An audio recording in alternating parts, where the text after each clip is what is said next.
Hi, Marianne. Hi, how are you? I'm okay.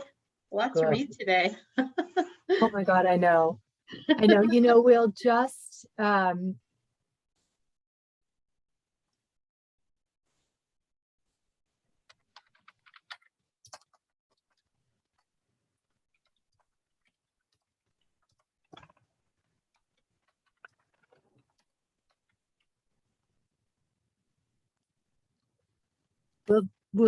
we're plugging away, Yeah. Yeah. So, and that's all we can do. So what I did was I took the total population and then I took those numbers from the town website and I added those up and then I subtracted the total from 1717 and that's what I put in for children up to 17. Okay. So it Close enough. Yeah. Sounds good. Yeah, maybe it was just a typo or something. I don't know. Right. Yeah. Sure. I mean, population numbers are always an estimate. So exactly. Yeah. Yeah. Yeah. I did go to lots of different places to find a lot of the data that I did. Yes. Yeah. And they just they haven't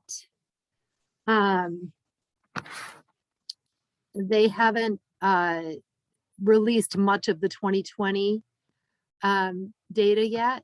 Yeah. So, Yeah. That's what I found. Yeah, I looked a bunch of different places prior to your appeal to NBLC, and they found the same thing. And I'd already looked at a bunch of those places. Right, right. All right, let me see who's in the waiting room. There we go. Kate is here.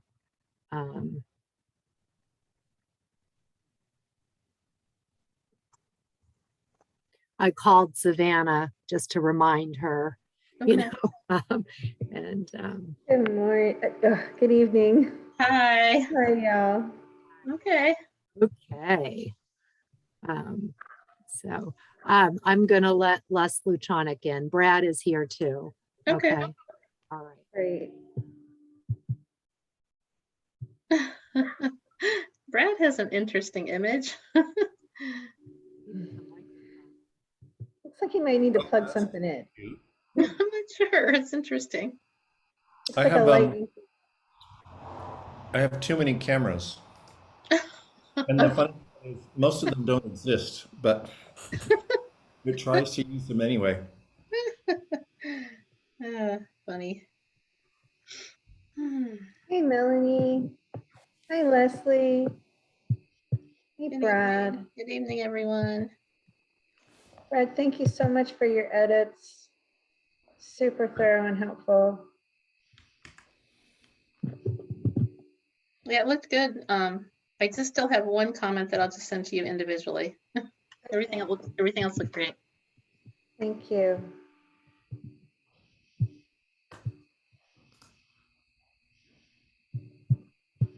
Well,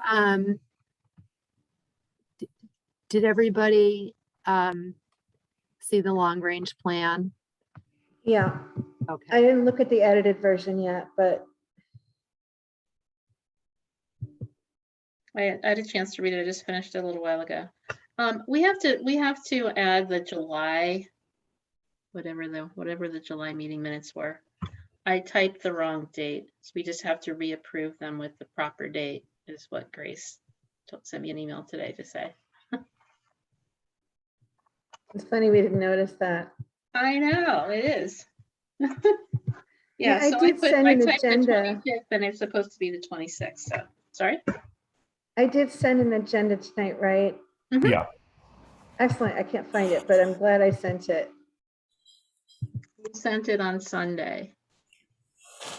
Ah. And my email's just being super weird. 5:31 p.m. Well, you want me to just say what you review? I got it. Okay. I got it. Okay. Yeah. Thank you.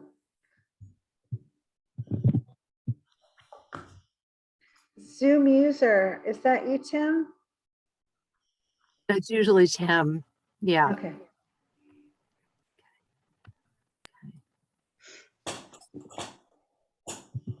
Is Savannah gonna make it, Marianne? She said she was. Okay. So, yep, and here she is. Okay. Great.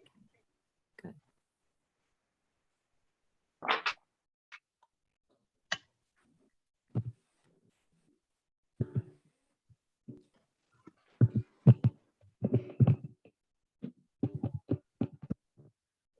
Okay, we'll just sit tight for a minute. Oh, Savannah's here. Wonderful. Okay. 1, 2, 3, 4, 5, 6. We're all here. Okay, thank you. And thanks for waiting. Hi, y'all. I'm going to be your chair tonight. And I believe, Melanie, did you and Michelle check in on minute taking for tonight? Yes, we're I'm all- gonna take the minutes and I'll be better about doing the edits. I really appreciate it, Michelle, you taking those minutes and editing them. no I problem. appreciate it so much. When I saw how Yeah. busy you were, I thought it's the least I could do. You edited a lot of my stuff, so. Yeah, a lot, mine too. So if we need to just distribute the workload differently, can we remember that? Marianne is doing about 8 people's jobs right now. I'm doing a couple myself, and I know others are too, but let's just check in with each other and see how the work is landing, okay? Right. And Marianne, you're going to keep letting us know what you need, like you've been doing, right? Right. Thumbs up. All right. You're awesome. You're all awesome. Melanie really, Michelle did a ginormous amount of research, and then Melanie just massaged it just a little bit, and I think mostly she changed the font and it made it more readable. Okay, what font do you guys like? Yes, okay. But Fantastic. it's like Michelle found all the information, and Melanie kind of just made it a little more streamlined, and so it's good. Next week I'm going to have it all sorted together in a draft to Wow. hopefully before Monday. Not all of it, but all that we've got so far. Okay. Well, please let me Excellent. know what else I can do now that I'm Okay. caught up. Okay, And I'm back. great. Okay. All right, excellent. All right, we are rolling. So the first thing we need to do, I believe, is review and approve several sets of minutes, which is why I gave us a little bit longer tonight. So Michelle, would you mind just catching us up where we need to start? It's back Okay, from- let's start with the July. Just a second. Does Marianne need to read that statement? Oh, gosh. Oh, yeah. Thank you, So hi, Melanie. we're Yeah. meeting on Zoom, this online platform, because it's a pandemic and it's not safe to meet in person. And the recording will be on file with the town clerk until the minutes are. Perfect, thank you. Okay, Thanks for so reminding we me. just need to reapprove the July 26 minutes because of the date error. The rest of it had already been approved, and somehow we missed the date. So I move to approve them. Okay, anybody want a second? All in favor? Aye. All right, Okay, that's unanimous.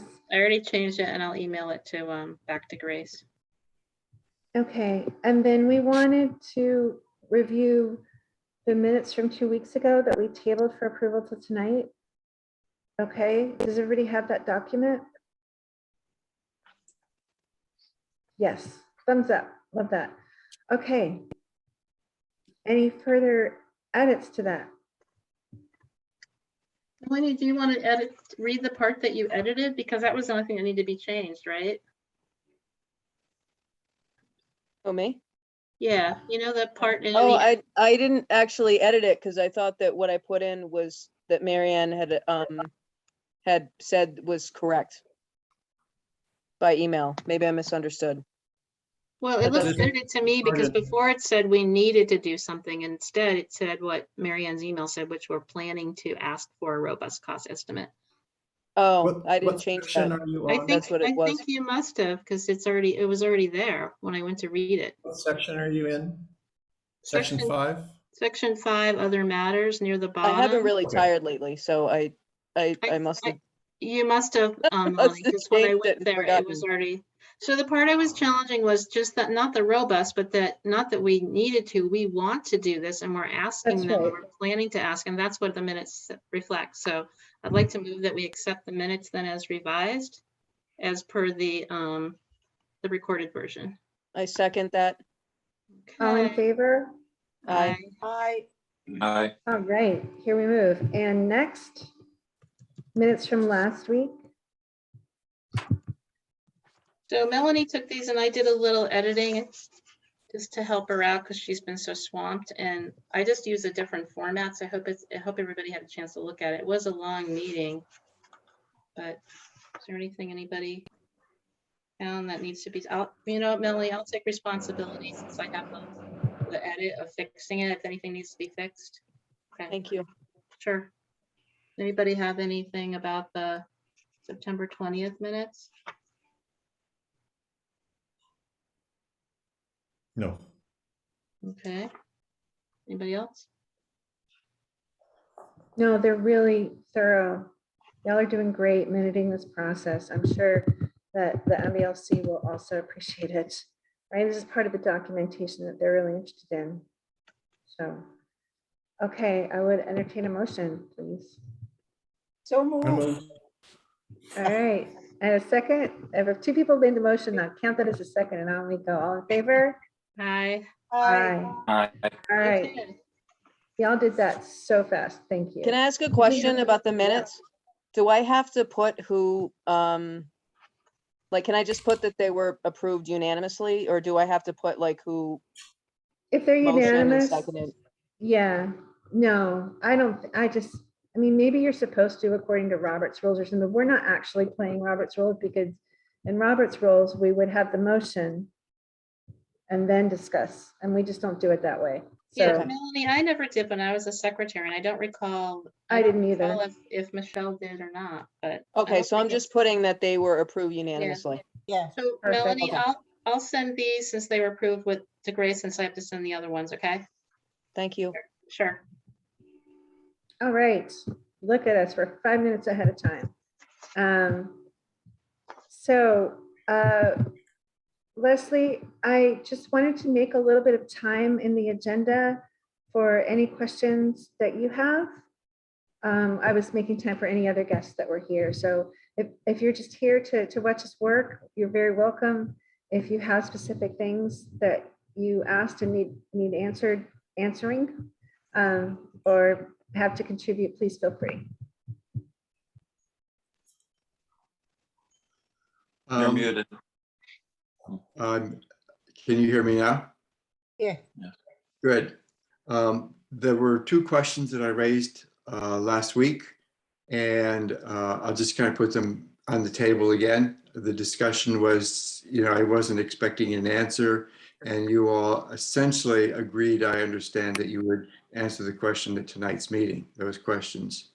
And the first one was, will there be a summary description of the building program released or available to the public in the town prior to the mid-October submittal of the program?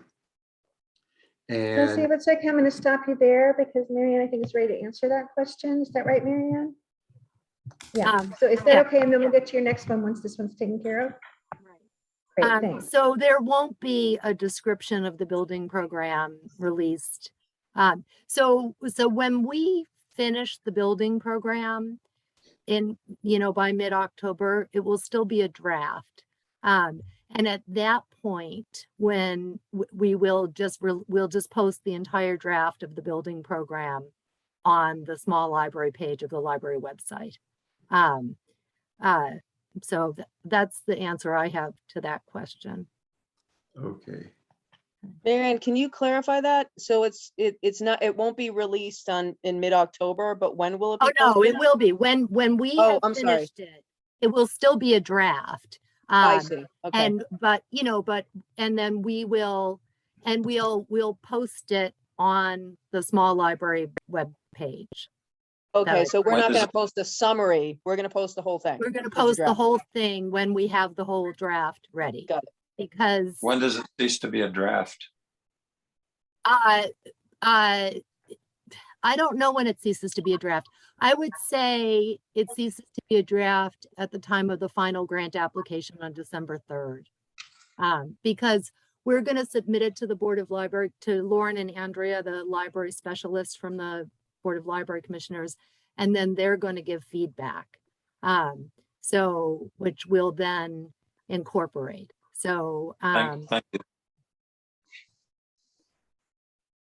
Okay. So go ahead, Leslie. I know you have another question. so my other question was, what happens between mid-October and December 3rd? And kind of full disclosure, I called and spoke with Lauren last week and asked her essentially that same question. So let me relay to you what I understand what she said. And she said that she and Andrew will be working on cost estimates or validate or tweak the final number by December 3rd deadline when this application is submitted, as well as the site selection being submitted as well.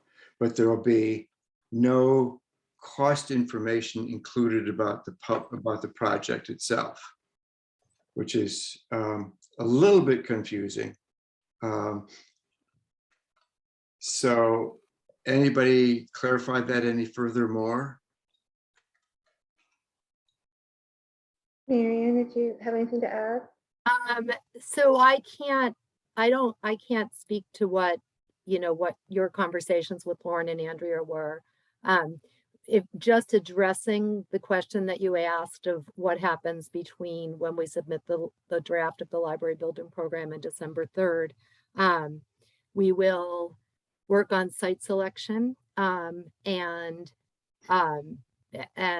once we have the results of all of the different testing that we're having done, we'll have a community meeting and then choose a site, and we'll work on the grant application.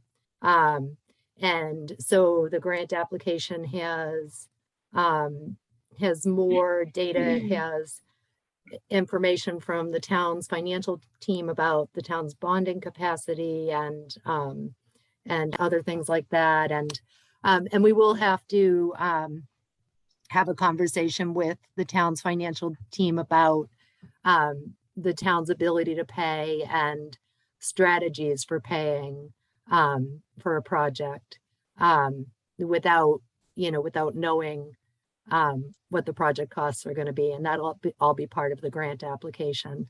And then the grant application has, just more data, and it's, the building program is a 65-page document, and the grant application is pretty hefty too.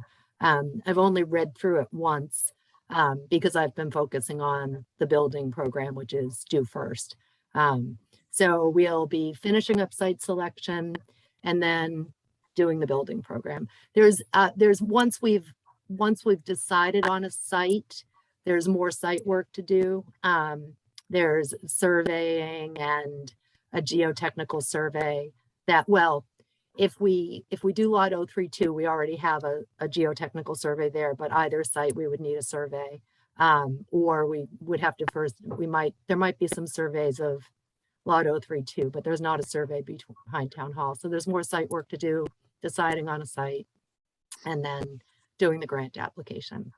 And then also editing the library building program based on feedback from Lauren and Andrea.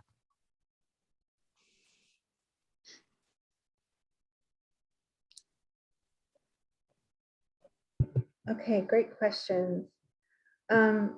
I want to make sure that you feel, sorry, go ahead, Tim, I didn't see you. Just wanted to clarify, you said the town will have a meeting about the site. Are you talking about a special town meeting? No, we'll host a meeting for the town to talk about the results of the testing and our site investigation. And then, it might be a very clear recommendation, or we might do a straw poll. It might be like 6 of one, half dozen of the other. Which site do you think is best? And that's what we did the last time. How But does the town need to approve that? Does the No. town need to be in agreement with the? no, the select board has the responsibility for town property. Thank So you. they're just, yeah. Okay, thank you for One last clarifying. question, Please, go ahead. if I may. So my understanding is if our grant application is approved, at that point, the town will know the cost that we'll be looking at.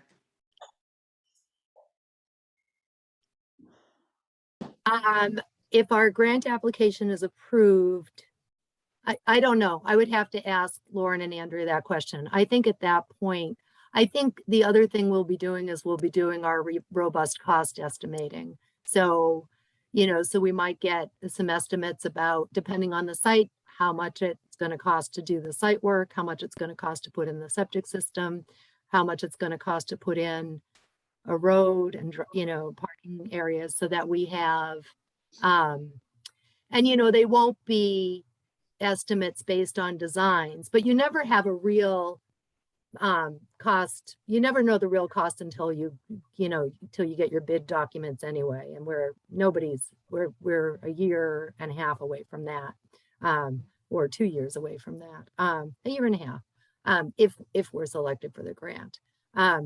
But before we go to town meeting, we will have a robust cost estimate based on a lot of research that we will then ask town meeting to approve a not to exceed dollar figure for. So, you know, if we say it's going to cost $10 and it's not going to cost more than $10, will you approve $10? And then we won't spend $11. You know, we'll only be able to spend the amount that's approved at town meeting. It's not going to be $10. That is an example. Unless I win the lottery between now and town meeting. Right. All Thank right. you. Thank you, Not Mary part of my Ann. plan. But, all right. Thank you. The really great questions that you're asking. I think this, really planning a not to exceed figure for town meeting is a really important thing that's our plan. That's our intention. That's our commitment.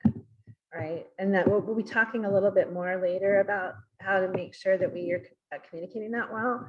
Right. And other things about how we're trying to manage the cost. But that's our commitment. Okay. All right, Leslie, any other questions right now? Not right now. Okay, we'll try to save a little time at the end. We have a bunch of work to get through, but you're always welcome to be with us. And thank you for coming.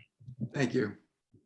Okay, so that brings us to our next agenda item, which is document review. And I think the first one that we absolutely have to approve is the long range plan, which we received, and we received edits for, because that's due like today or tomorrow. It's October 1st. October 1st. yeah. Okay. Yes. Okay. Yeah. Which is a few days from now. All So right, great. But go ahead, Tim. I was out of town until today, till just a brief bit ago. I received this document, but have not had a chance to read it. So if it's relevant to tonight's discussion, I can't sign it tonight or until I get a chance to read it tomorrow. You don't need to sign it, but we do need to, I believe we vote on it. In the we past, vote on we it, voted. and so yeah. Michelle or I sign it on behalf of the trustees. So there's a couple things that you could do. You could start reading now and join us when we get towards the motion part, or you could just recuse. It's either whichever is more comfortable for your conscience. Michelle, I'll recuse Okay. until I can read it slowly. Okay. I read it. I had one question, Mary Ann answered it.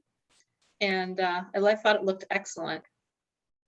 I had no other feedback because I felt like it looked very thorough. Yeah. Very professional. And clear, Yes. very clear. Can I just say I did add even one more round, one tiny little edit. So I just, in Okay. the population demographics that Melanie and Michelle worked on for the library building program, they had a nice breakdown of population by age. And so I added that in right after the 2020. So the 2020 census, all we know is that the 2020 census says there are 1,717 residents.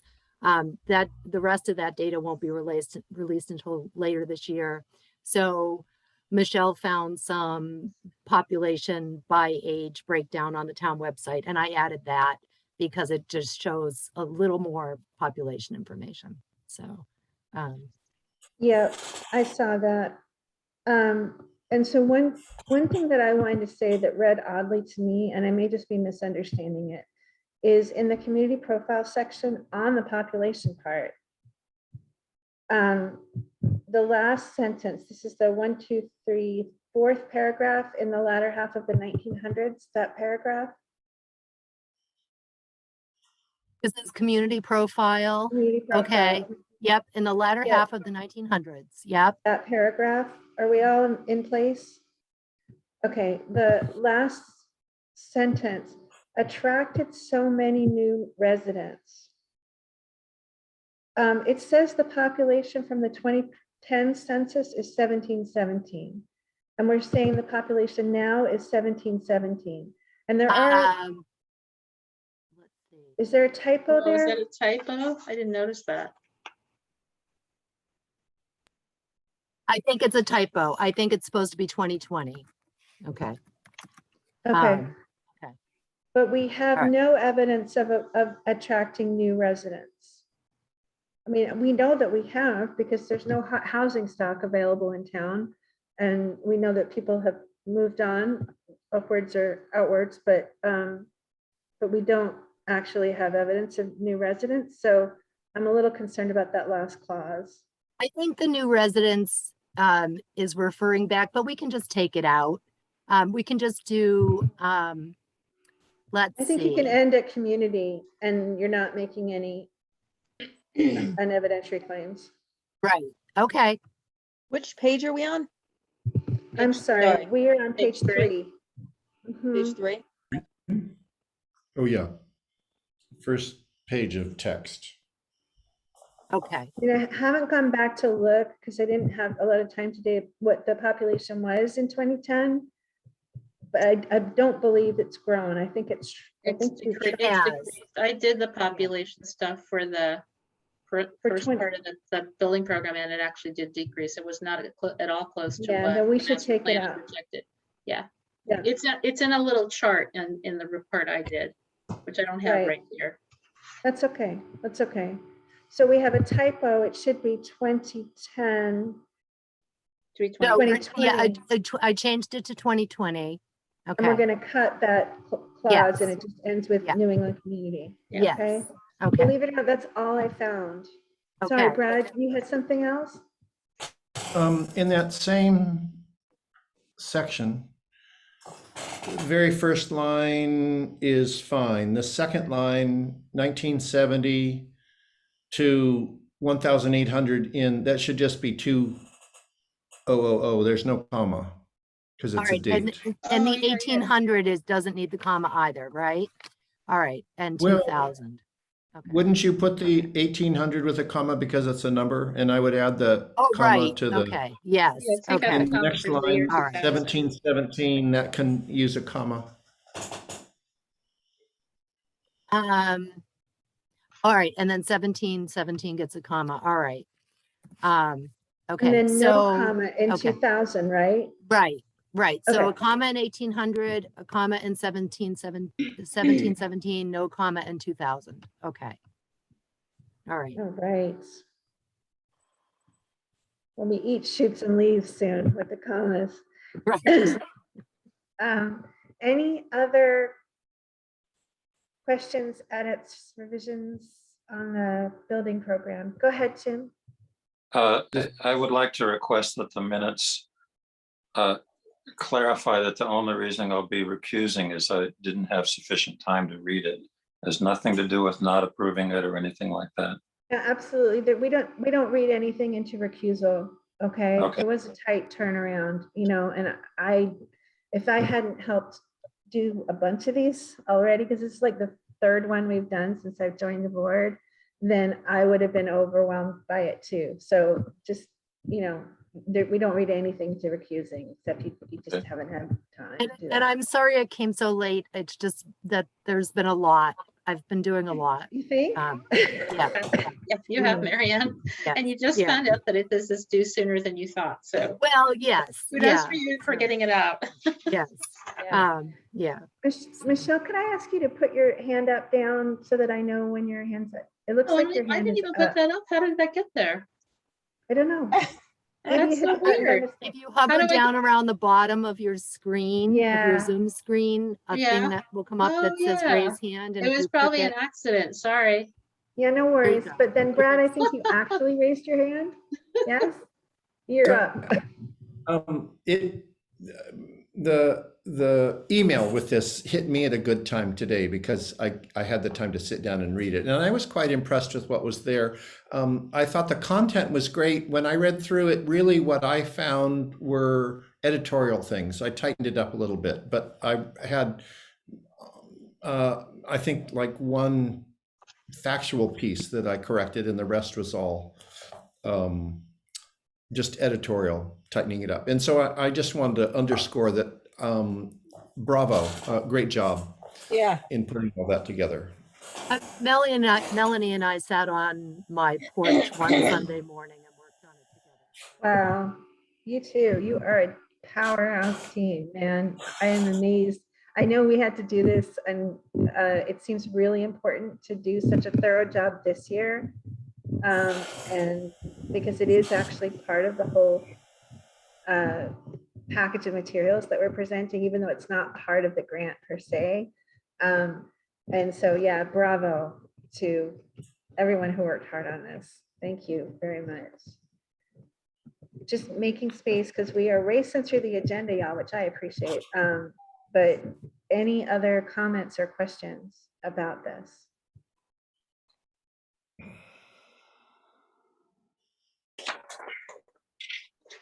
All right, I am hearing none. So I would entertain a motion, please, to approve as edited. I move. Thank you. Second. All right, all in favor? Aye. Aye. Aye, so that is 5 votes, 1 recusal for the minutes. So I think just because there was a recusal, it would be good just to list who voted yes and then who recused. Just, Yeah, yeah, okay, for the minutes. great suggestion. Thank you. All right, we'll give Madam Secretary just a minute.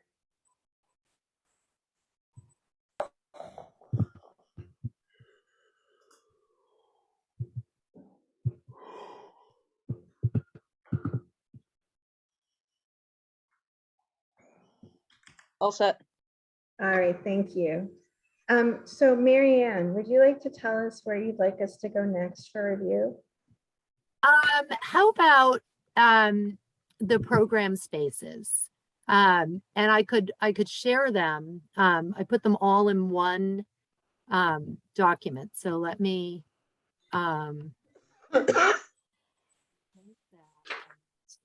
Mary Ann, yeah. can I ask you a question Mhm. real quick? Did you get my sorted version of the list of areas? I No, thought it, no, I I didn't. will, You'll I send meant it to me? Okay. All yeah, right, if I that's good. haven't, I will. All right. Okay. So I'm gonna try and share this screen. Let's see. Share screen. And it's this one and share. Okay, so when we get to the end, we'll know how many I've done. But so I've started just describing each of the areas, and then all of these I've gone through with Lauren and Andrea, and one of them is the community meeting room, which we talked about last week. So the vestibule and lobby, we may as well start right where we enter. And I said, did I send this to you? Yes. I don't know if I did. I think I did. Okay. So and this is what we'll go over to, I'll go over tomorrow night. We're going to have a small meeting. There are just a handful of people signed up to go over the program spaces. But we'll just go through. So I'm not going to read it to you, but this is where people come in. It's where they hang around if there's something going on in the community meeting room. People can get in if they, it's a barrier-free access for people who use wheelchairs and people, families with strollers. There'll be room for 10 people. This isn't a staffed area. There'll be a bulletin board and some of those nice pockets for local literature, that people like to pick up in public places, signage, a dedication plaque.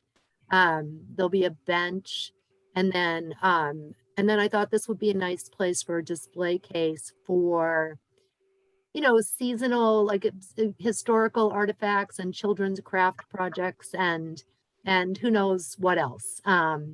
Things that, all things Shutesbury that could change from time to time. This isn't a place with shelving. Oh, and then you know what? So this was something, so here, I just want to make this yellow. These lockers actually go in a different area. So I'm just gonna, and this book return goes in a different area. So there's no equipment here. These things are going to get moved to a different area that I'm going to describe on a different day.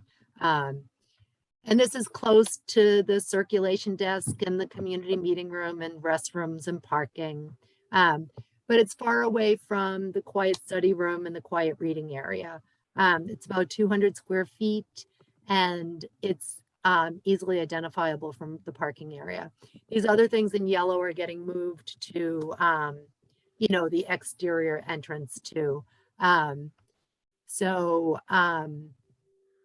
that motion sensor lighting will go to that other section too. So I need to make that yellow. Let's see, I'm gonna make that yellow right now. And I do a lot of this. I start to put it in, I'm like, no, that goes in the other place. So, you know, three foot wide double glass doors when you come in from the outside, and then another set to come inside. And one of those walk-off mats that Lauren likes so much. And the lobby, you know, the lobby should be welcoming and inviting and proportional to the rest of the library, not, you know, not like some grand New York City hotel lobby. And it should have good lighting and, you know, and a durable flooring, and that motion sensor lighting goes to the outside. But maybe that vestibule could have motion sensor lighting. What do you think of that? Like that, so that staff and people coming in at night after it's dark, you know, when they come into that vestibule, there's motion sensor lighting so they don't have to fumble around and find a light switch. I think that's a good idea. So these are instructions to the architect. So the architect needs to know what we want to go there. Then we go on to this next place. And I've been sort of imagining this place for a long time now. So we come into the library and there's like a little reception area and a browsing and new book and sort of new collections area, and then special collections. It's a welcoming area where people greet each other and staff greets people as they come into the library. There's you know, our library of things rotating display here. And it's just a way to sort of come in, see sort of what's new and interesting and kind of orientate yourself to the library. There's room for about 8 people here, sort of if they were all standing around.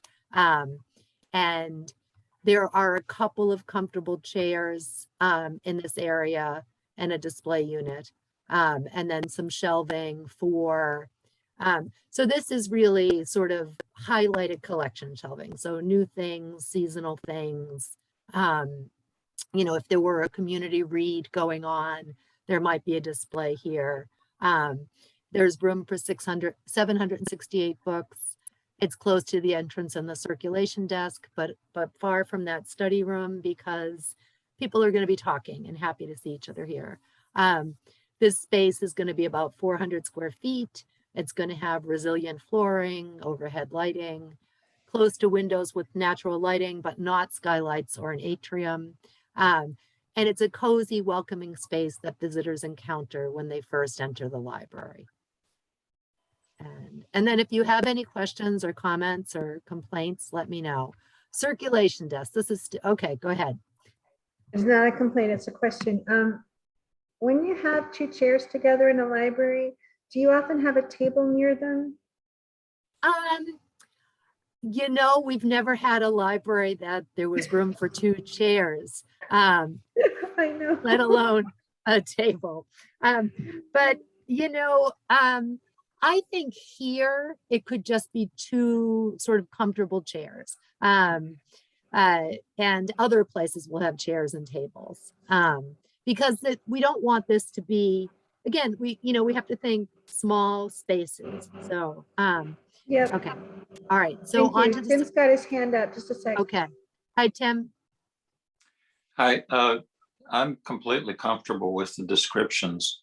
I do have a question to address to the board as a whole. I want to make sure that the people who attend these meetings have a clear understanding of what these documents mean. In other words, do they walk away from the meeting thinking, okay, this is a permanent locked in description of what we will have? Or is this a suggestion, or to what degree will it be changed by the architects or changed in subsequent months? I just want to make sure that people that may not be following this closely have a clear understanding of how these documents fit into the larger picture, so they don't come back 3 months later and say, well, you said you were going to do this and now it's different. I'm 100% fine with the documents, and but I'm wondering if the board has any suggestions to Mary Ann to help her continue our goal to have it be transparent and as clear as possible to the public. Do my comments make sense to you all? Yeah, I think I do understand what you're saying. So my understanding is that these are, as the title suggests, drafts of specific areas that the new library might have. Okay. Mary Ann, this is not final because one, we're still working on it and have a couple weeks to go. And two, even when we submit it, it remains a draft because we get feedback from the NBLC, right? Okay. So, but I think Tim's question is a really good one. And so is this essentially your recommendations to the trustees for what should be included with our feedback? Or is this things that could be included? Which conditional is it? So this is what should be included based on community input, data from current usage, and research about other libraries and library trends and all of those things. It's like, what have people been asking for? What have we been doing? And what do we hope to be able to do? And what should we be able to do if we're providing an adequate library for our community?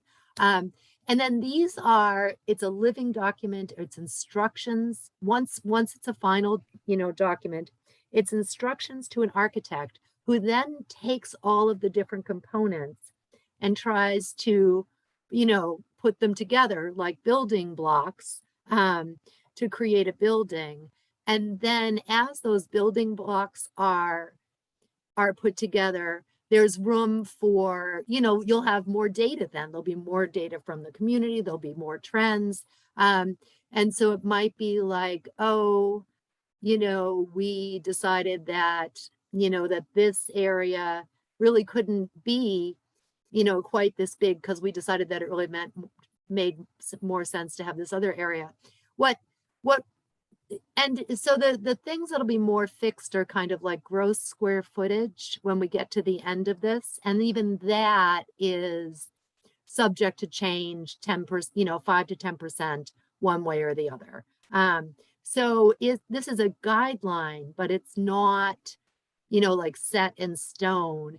And so if we're offered the grant and town meeting decides to fund it and we move forward, then we'll form a building committee, and that committee will be in conversation with this document, with the community and with the architects.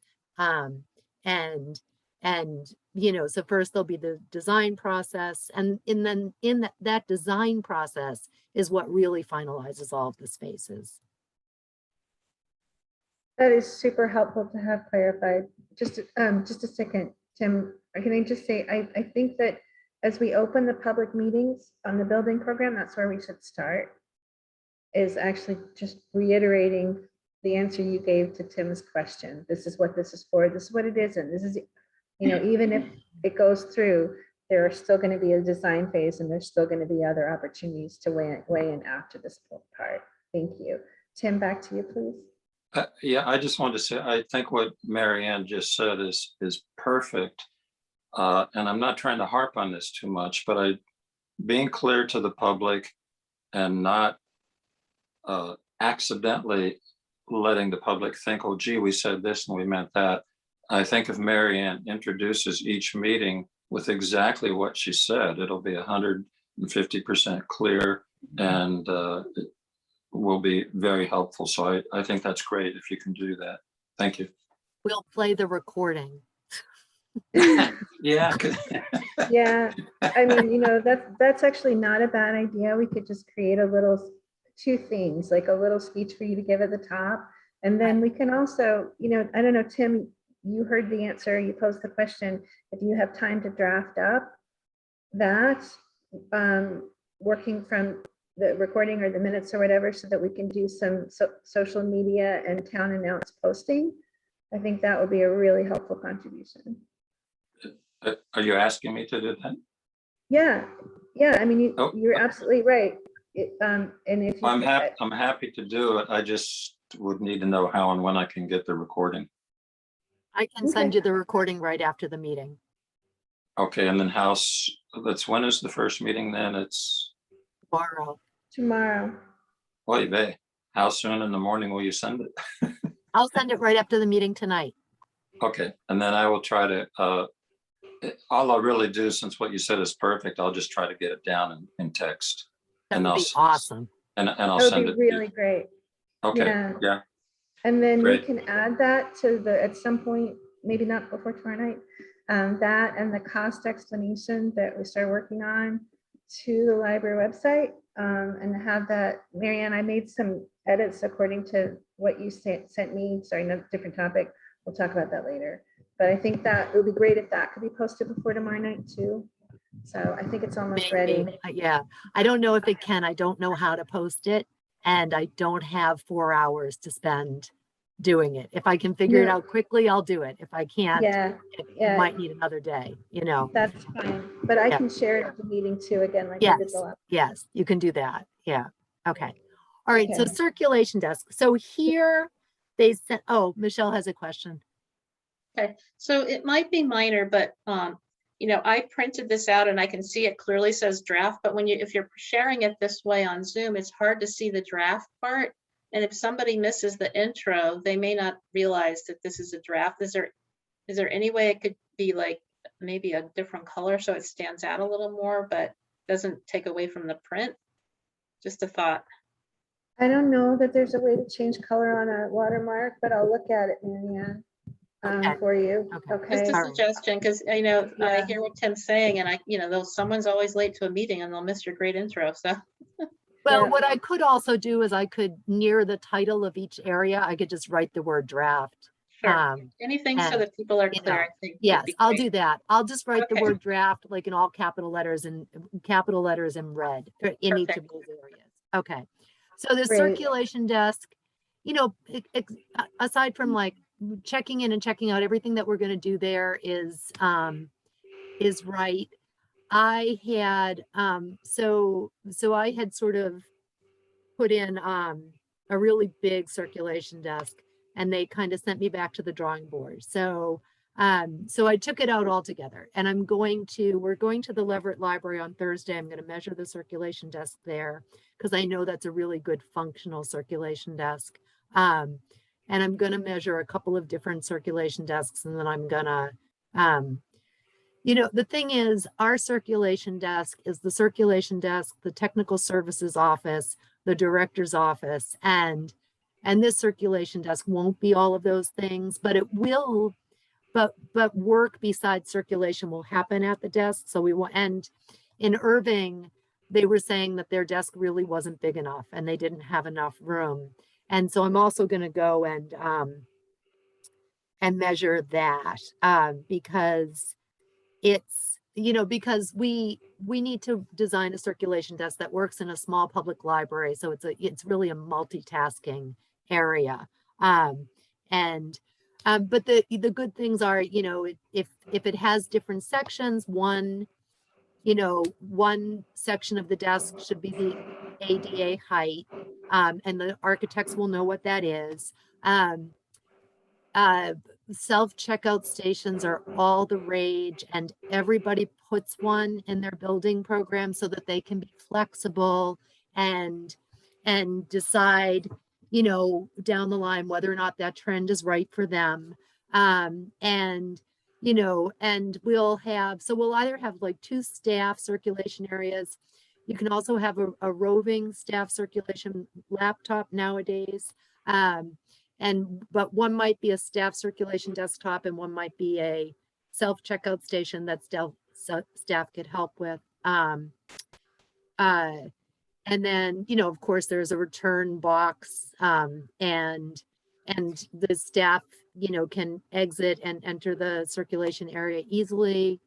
There's a copier and a printer that's accessible to the public, but in Irving, they had 2 big copier printers, scanners, fax machines. I think we need 1, and then maybe a little desktop printer in the director's office. And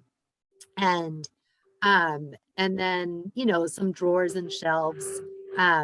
And it's going to be modular and flexible so that it can move around. There'll be seating for 2 staffs. A couple of chairs, a trash bin, a recycle bin, shelving for interlibrary loans. We generally have, 50 interlibrary loans on the shelf now. I need to count that again. But anyway, I doubled it. That's about right. And then we'll have some of our library of things collection out in that special, reception browsing area. And then there'll be like a slat wall or some kind of rack behind the circulation desk for other things. And people will have, like a card or something that they bring to the desk to check out the snowshoes. And then a charging cart, which is storage for laptops and tablets, which people could then take and use in the library.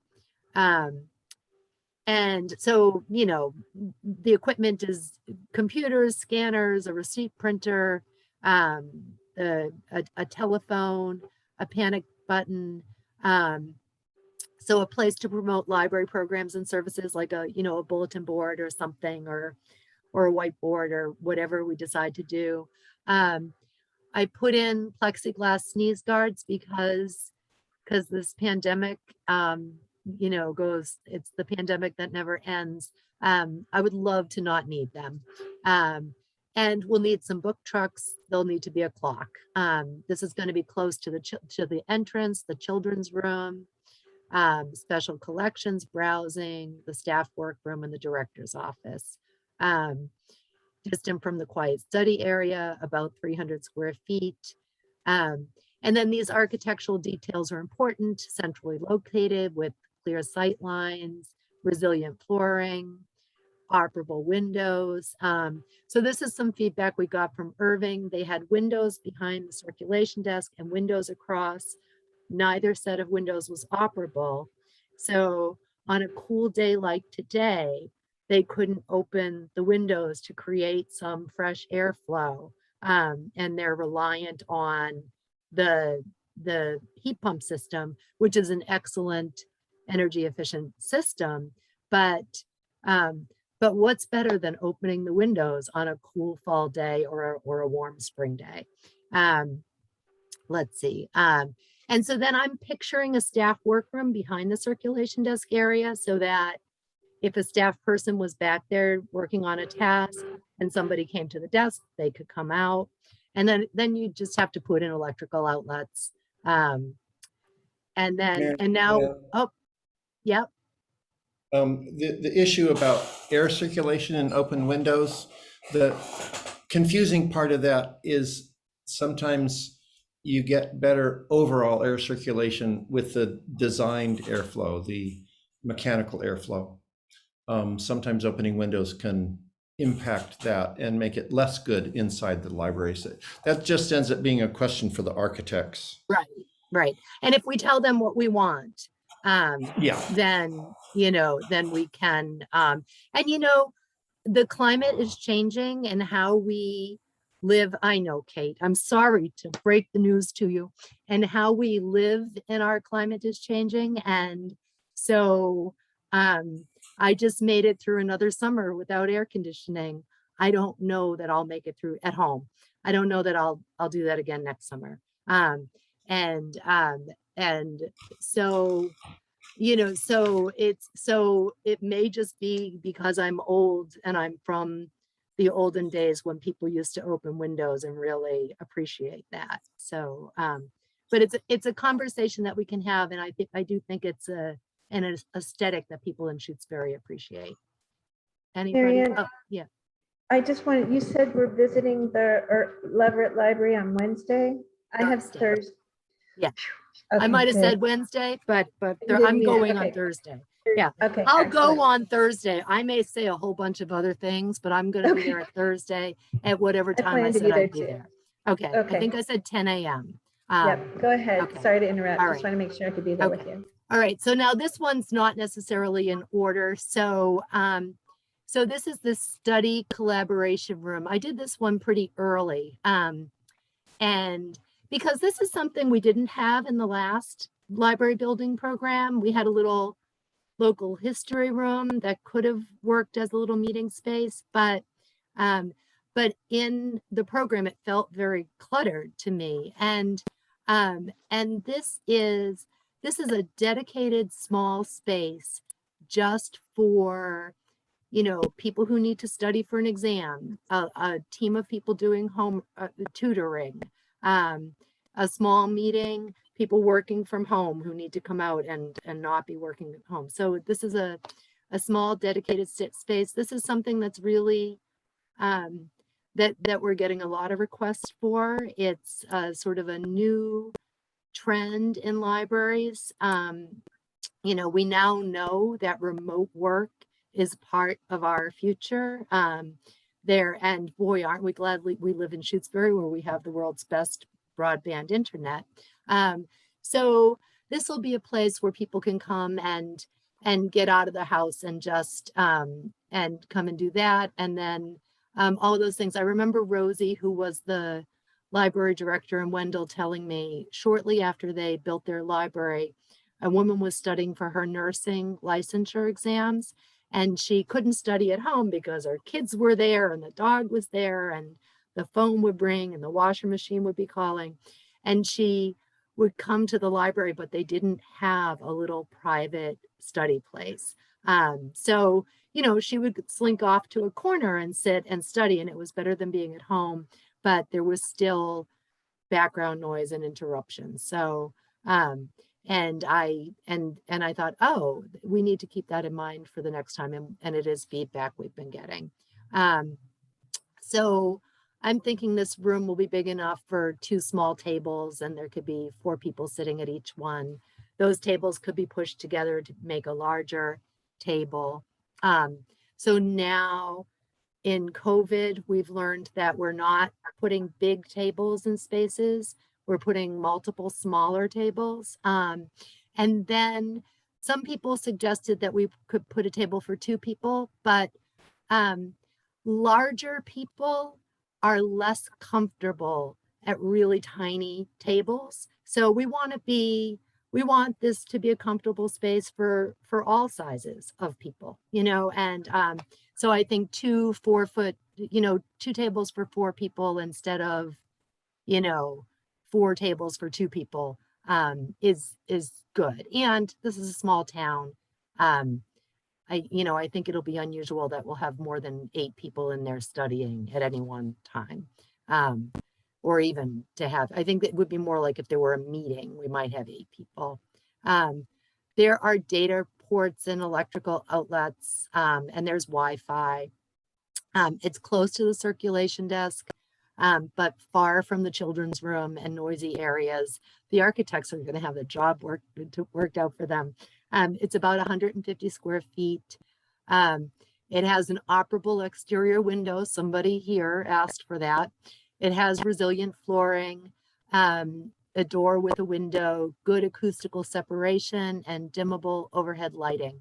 And I'm putting resilient flooring in everywhere. So our last plan called for hardwood floors. The Wendell Library has hardwood floors. Hardwood floors last forever, but they're expensive.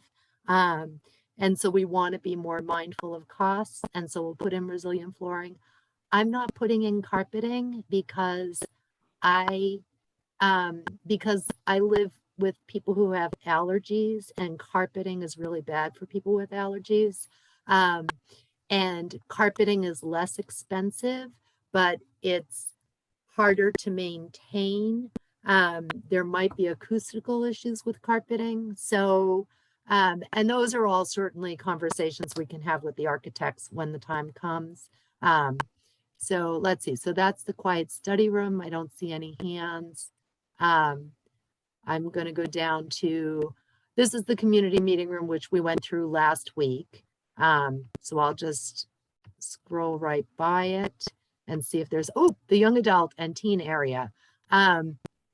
So, you know, this will have room for 8 teenagers. They'll be browsing books and media and doing homework and gaming and relaxing and socializing. There'll be 4 upholstered chairs and a small table with 4 chairs. This amount of shelving is what you need for, yes, Tim? How does a student and a teacher tutor in a room that has several other teenagers in it? This room isn't for a teacher and a student tutoring. This is for teenagers.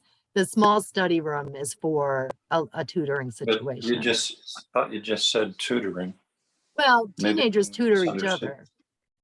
So teenagers tutor each Okay. other. So yeah, and help each other with homework and things like that. So Thank you. so okay. And teenagers tutoring each other don't want a quiet space. So or they'll go off to that study room. Let's see. So 40 linear feet of shelving will house 1,500 books.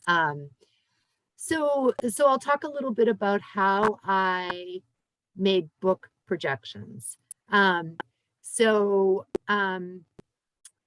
I took the amount of books in our collection now and our circulation now, and all of our circulation figures are high. And I looked at what we have in our collection and then what's missing from our collection. So we don't have a young adult nonfiction collection. We might have 4 items. Now, there's not a ton of young adult nonfiction out there that we would want, but there is some stuff that we would want to have if it could be in a place where it could all be together and the kids could find it, but they could have some privacy when they were browsing it.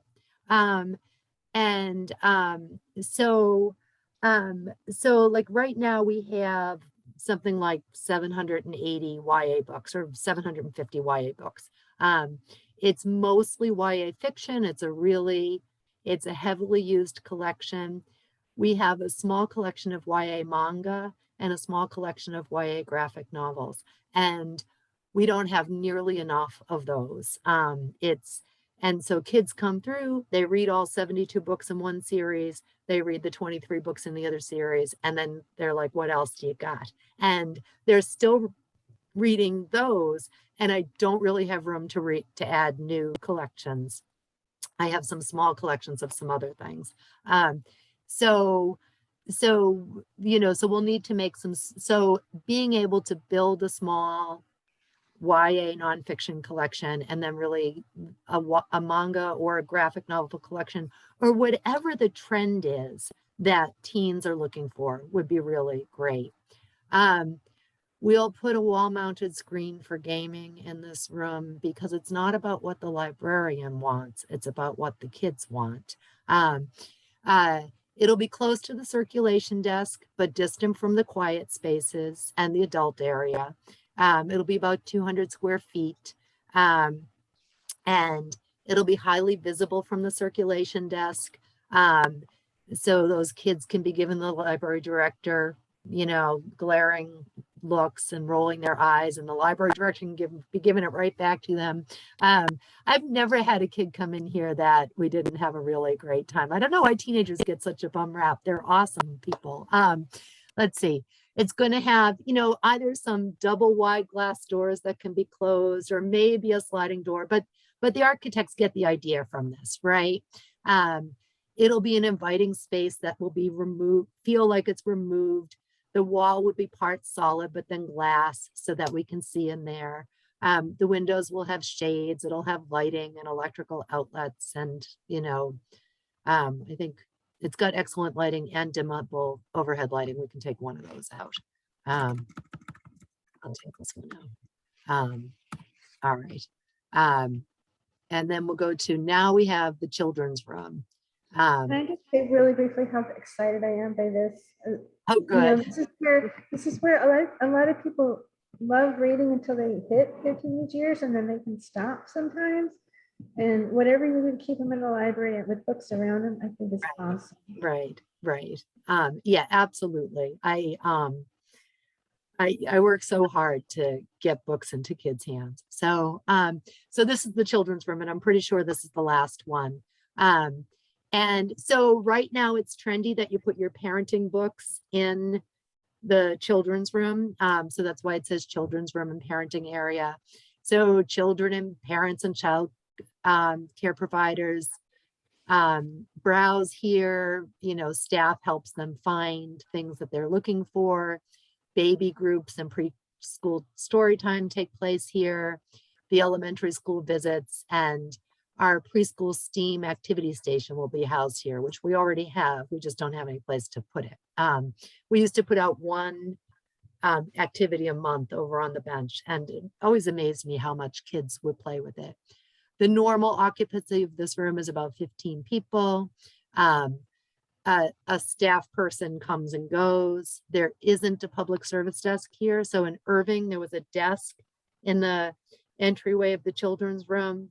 And we're not going to suddenly have a children's librarian who's going to be sitting in the children's room. Let's see, there's seating for 11 people, and that seating is seating at tables, a rocker glider, a couple of upholstered chairs, or a small love seats, and we'll sort of figure that out as time goes on. And then we're going to have that resilient flooring in here, but a rug in the story time sort of free play area.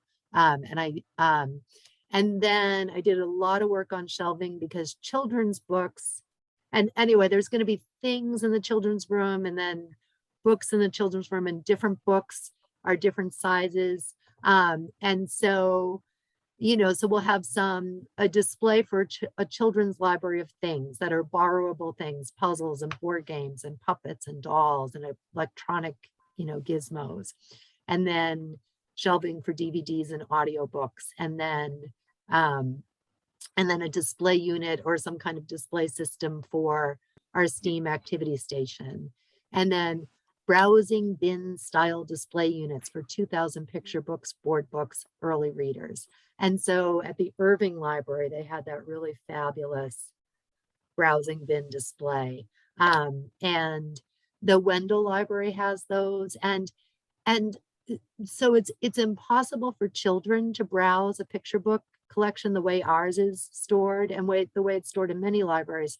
And it's almost impossible for adults to browse a picture book collection when they're all just standing there spine out.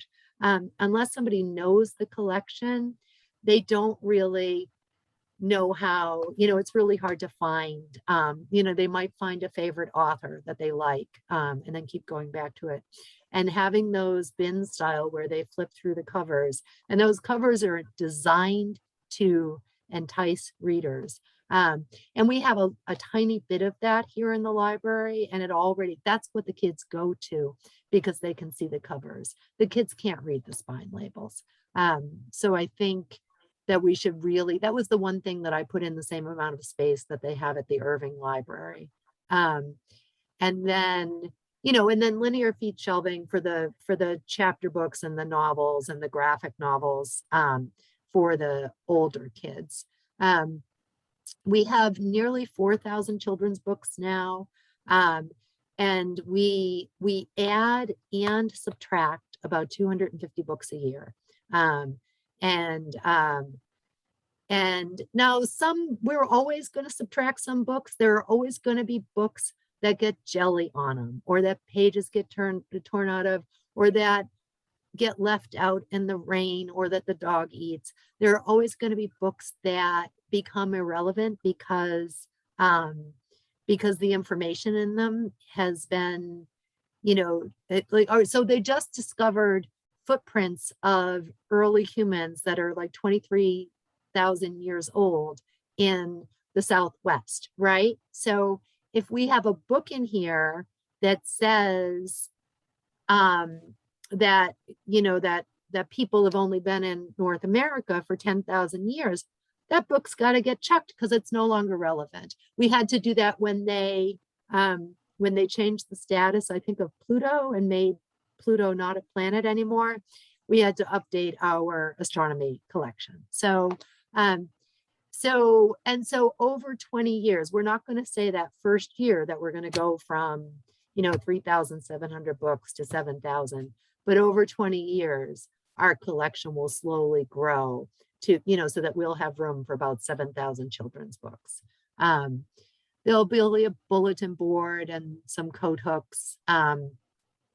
This is going to be close to the circulation desk and the meeting room. So the Leverett Library, their children's room is like one wing of the library, and then their meeting room has big wide double doors down at one end of the children's room. So the children's programming goes from the body of the children's room to the program room and back again. Their program room is really small. But I was thinking about that and I thought, oh, that could be a way, like we're not planning a maker space or something, but that could be an easy access. So if we can do it, and if we tell the architects we want that, then they have to find a way to make those building blocks work.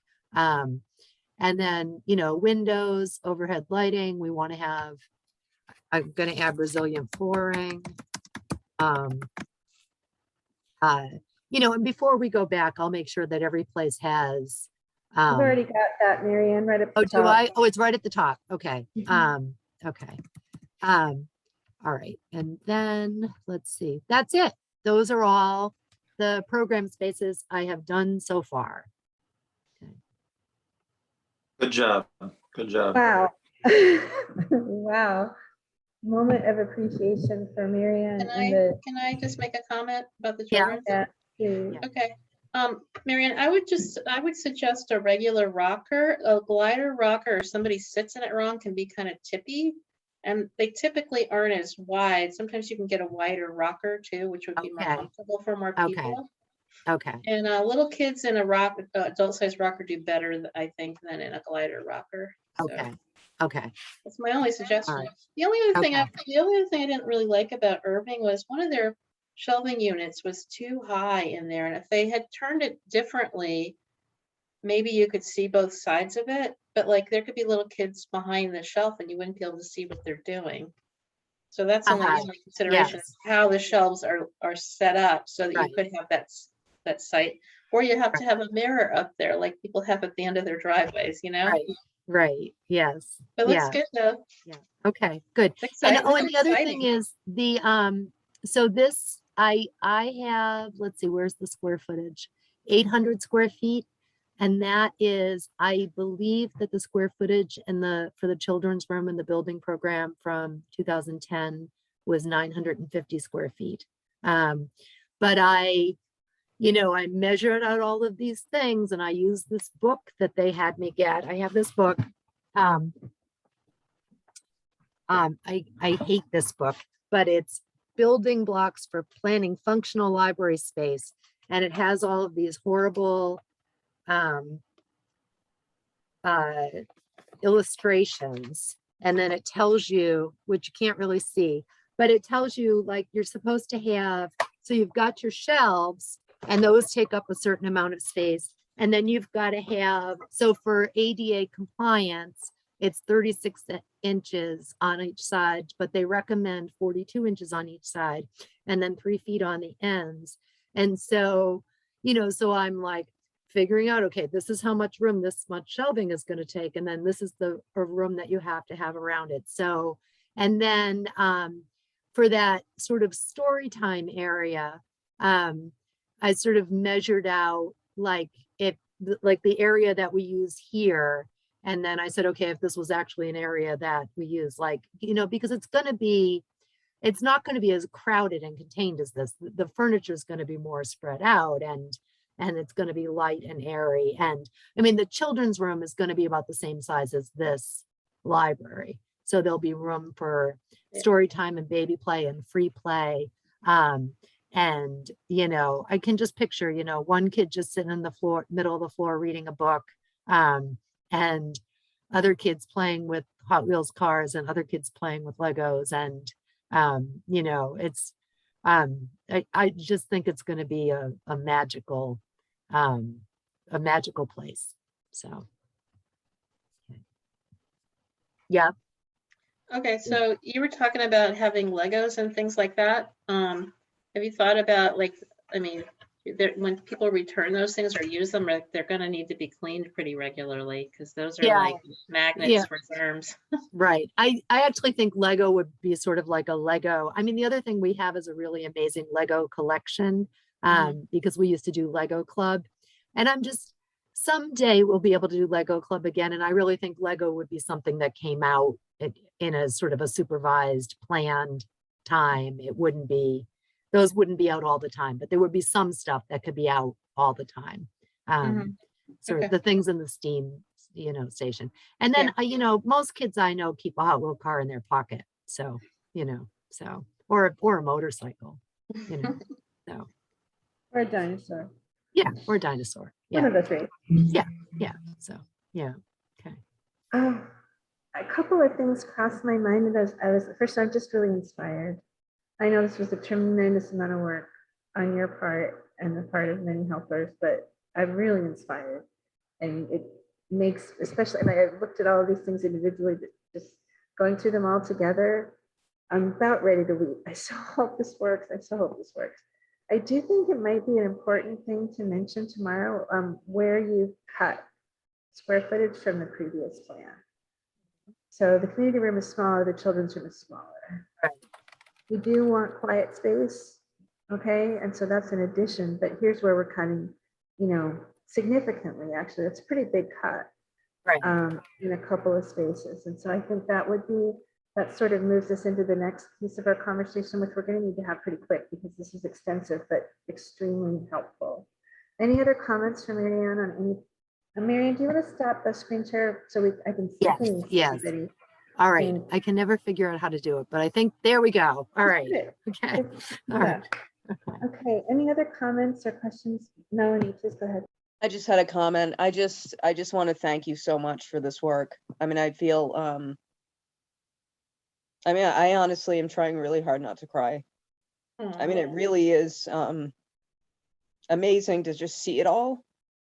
And, you know, it's making me think about when my children were little and even as they grew older and even now, right? I mean, my children love the library, right? I mean, Ella is, you know, works with you and, you know, Lillian asked Ella to get books for her. Lillian's a senior at UMass and asked Ella to get books for her at the Shutesbury Library, you know, and how many like just hours and hours and hours I spent in children's rooms and libraries when my children were little and how critical that was to their development and to my sanity.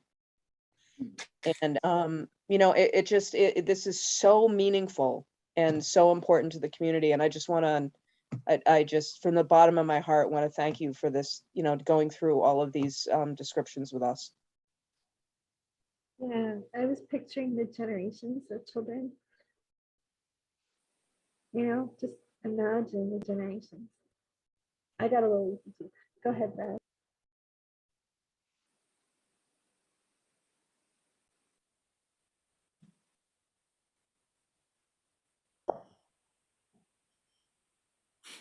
I'm not sure you were waiting for.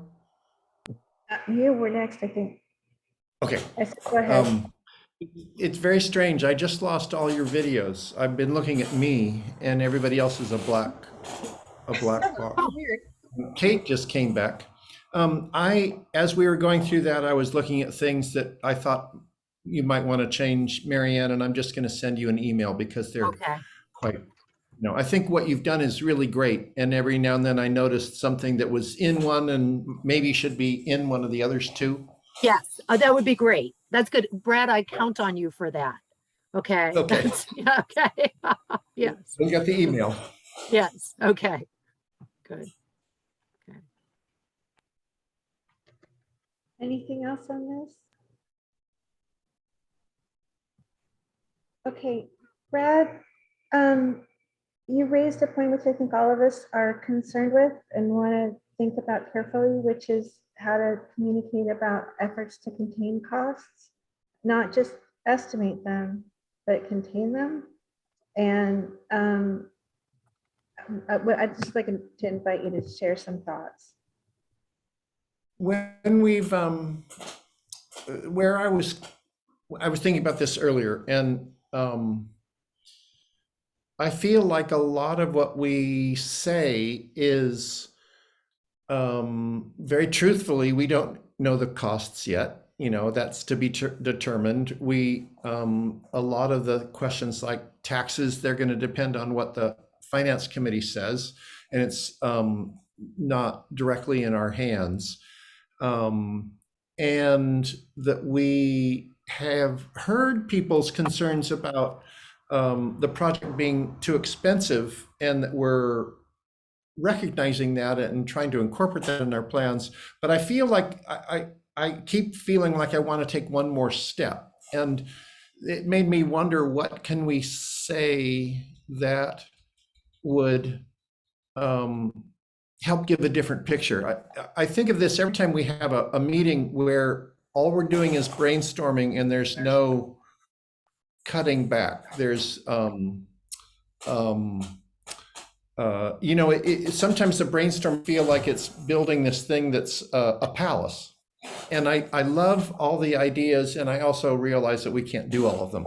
And I want people who listen to also understand that we know that. And Marianne, you said something, hopefully I can remember what it was. Somebody, I don't remember who, I don't remember the meeting, somebody brought up, well, can we do this? And your answer was yes, but in order to do this, we have to reduce the space over here. That concept of it can't grow exponentially, I believe we all understand, and we don't talk about it much. And I think that would be very reassuring to a lot of the people who are concerned about the size being too big. That's the best example I could come up with of something that we've said that I think would help. And the reason I brought it up was I was hoping we had more, if there were more ideas of the things we can say. Anyway, at this late point in the meeting, I've lost some of my train of thought. Sorry about that. But I see Tim has some ideas, and I do too. I understand what you're saying, Brad, but I think that the board and Mary Ann so far have succeeded quite well in making it very clear that the financial capacity of the town is, and transparency is quite a high priority to us. We've made clear that we are interested in a robust cost estimate with a not to exceed figure. And I think the give and take of cost factors, potential cost reduction savings, I think that it's not yet the time to do that. That there will be a time, as Mary Ann was talking about before, you're talking to the architect, and the architect says, well, fine, you can do this, but if you do that, you're going to have to do this. I think it's premature to get specific about any of those things. We're sort of like right now buying a car saying, well, gee, I'd like a shiny new red car with power windows. When you get to the dealer and the dealer says, well, those power windows are going to be $3,000 extra. So you see, that's the point of saying, forget the windows. Okay. And so I think, I understand what you're saying, but I think it's not quite the time to get into those discussions. Tim, I disagree with you. I disagree Okay. in the sense, well, in one major place, I do agree with you. There's no way we can talk about those. We've said this already, and we'll say it every time someone asks a question. We don't know the cost estimate yet. We can't talk about savings. All that's true. I'm trying to go beyond that. I'm trying to go to some different place to, again, what Marianne said that one time of, if we add X, we have to take away Y because it can't be a project that just grows forever. And that was such a wonderful, clear statement of, this is not an endless project. And I'm looking for those kind of examples. I'm not looking for the example that says it's not going to cost more than something because we don't know yet. I'm not looking for what we don't know. And maybe there is no other answer. I just encourage us to look for it. I think we could be more reassuring than we have been. I think we have everyone's best interests in mind, and I'm not sure they believe us yet. Yeah, I'm right between the two of y'all. Actually, I do think that there's more that we can say. And I particularly remember what all of us learned from like advertising, which is you got to say the thing 7 times before people actually take it on board. We haven't said it 7 times yet for people to hear it. Okay, so that's just one thing. We need more of us saying this stuff more often. And the other piece is, yeah, you know, I agree that we can't say what we know what we can't say, but we can say things like, you know, we're going to face trade-offs. And what part of the brainstorming and the narrowing from the brainstorming is, what are we trading off? What's most important? And that's why we're asking for the community input. That's where we learn what we prioritize so that we can make those kinds of harder decisions. Okay, or we don't even have to call them harder decisions, but more specific decisions about what we really want and what we really need in our affordable library. We need to be communicating. We know this, okay? We need to be communicating it through every channel we can, in every conversation that we can. And more of us need to be taking that work on. It is from my point of view. More of us need to be out with that message in different spaces. Marianne, I'm sorry, go ahead, you're next. That's okay. I mean, I think there are things, part of the problem is that people aren't coming directly to us with their questions. They're gossiping about us, right? And so, so how do we know what to say when people aren't coming to us? And, you know, like if somebody says to me, oh, so-and-so said they were concerned about program costs. Well, you know, so I can only answer a direct question, right? And if somebody came to me and said, how much are programs going to cost in the new library? I could say, well, I don't know, but this is what I know about how programs are funded now. And, you know, and for the first time ever in the history of the Shutesbury Library, the town of Shutesbury is now funding a small portion of the programs. Tim, I'm going to give you a math program. How much is 2,000 of 18,000? I can tell you that actually. I can't. I'll just let you and Brad can figure that out. But I don't have my calculator with me, so. okay, all right. So, but it's, you know, and so for years I've been providing, you know, $14,000 to $18,000 worth of programming, but it hasn't cost the townspeople a penny, right? And so, and we're going to build a library that's staffed by the same staff we have now. So the same staff we have now, the same size staff that we have now, isn't capable of doing a whole lot more programming than what we're already doing. There are times when we have, and this is before COVID, but 11 and 12 programs a week. So, you know, so you have to plan them all, fund them all, promote them all, take registration for them all, make sure the space is available for them all. There's, you'd need a bigger staff to do more programming than that. So the programming will be $14,000 to $18,000 a year, but the town of Shutesbury taxpayers are not going to be paying for it because they've never paid for it. This year, for the first time ever, I've asked for some programming money from the town because there are people in town who really need and value and benefit from the programs. And I want the programs to be free.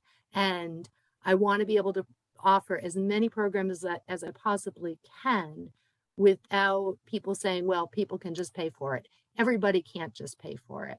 So for the first time, I asked the town to give me some programming money, and I got $2,000. And maybe somebody could figure out what $2,000 is of a $6.5 million budget, what the percentage is. And then when you look But at Marianne, how is, I understand what you're talking about, but yeah. I think Brad's talking about something much less I specific. think that And it's getting big in people's heads and they have this fear when really it's already happening and it doesn't cost anything, or it costs a tiny minuscule amount. There's staff, which we're going to have a staff whether we have a new library or not. The programs, we're going to have the programs whether we have a new library or not.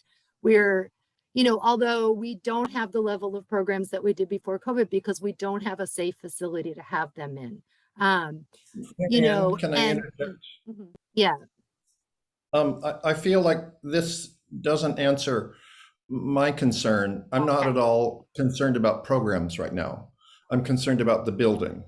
Okay. And Yeah. what I'm See, looking for is the kind of ways that we can add to our language that say, the way that was coming into my head was it's our job as trustees to figure out the trade-offs. And we understand that's part of our job. I think that's a reassuring comment. Right. That we're thinking about, well, we can't do all that. So what's the most important? Just putting it in those terms is great, I think. Right. I think that's important. I think people are concerned about two things, though: the cost of the building and the operating costs.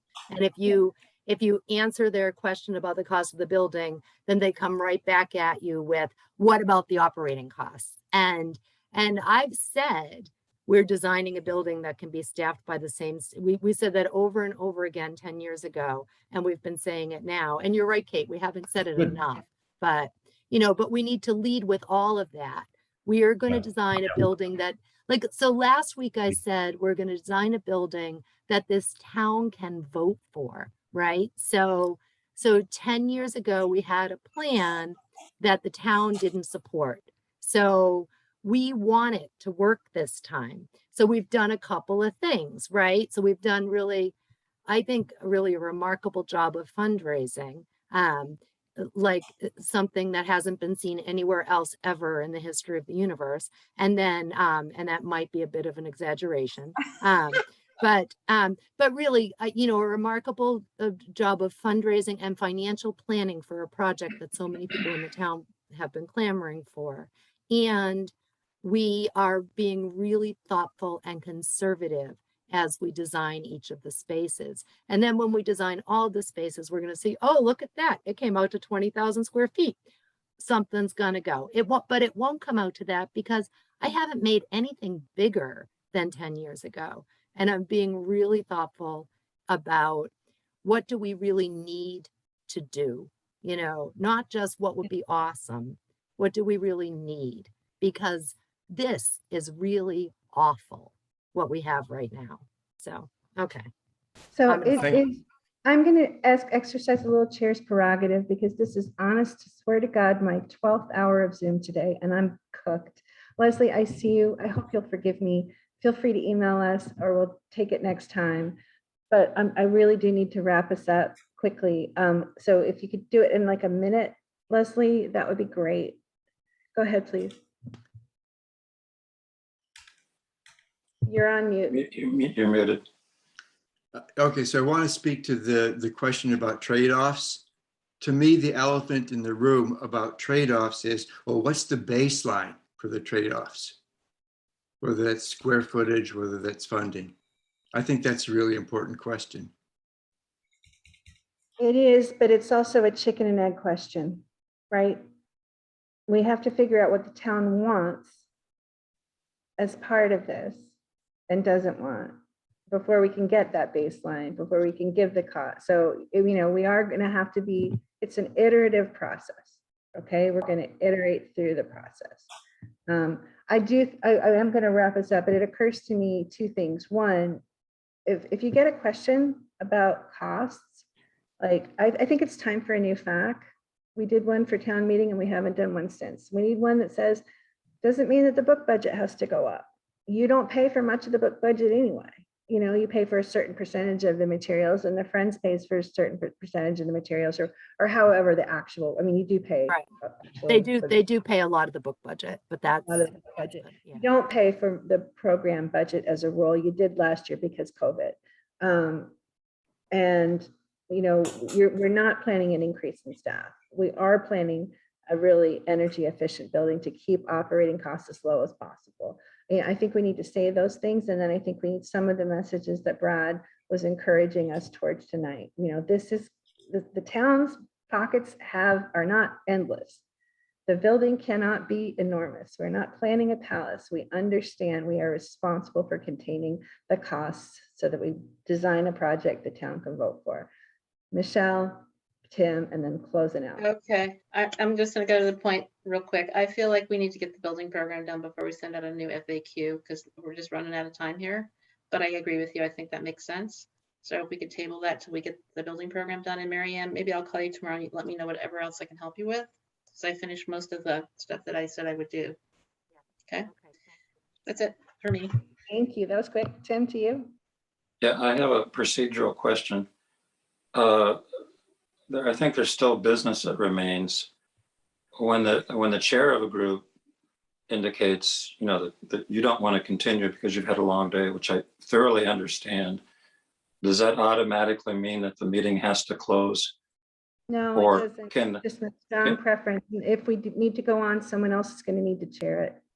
I'm That done. was my question. Is that Someone an else can chair option? it. Okay. Yeah. And is, But I don't know that Mary Ann can take much more either, to be honest. I'm sorry, friend. I'm looking at you. You look a little tired. 4:30. I've been up since 4:30.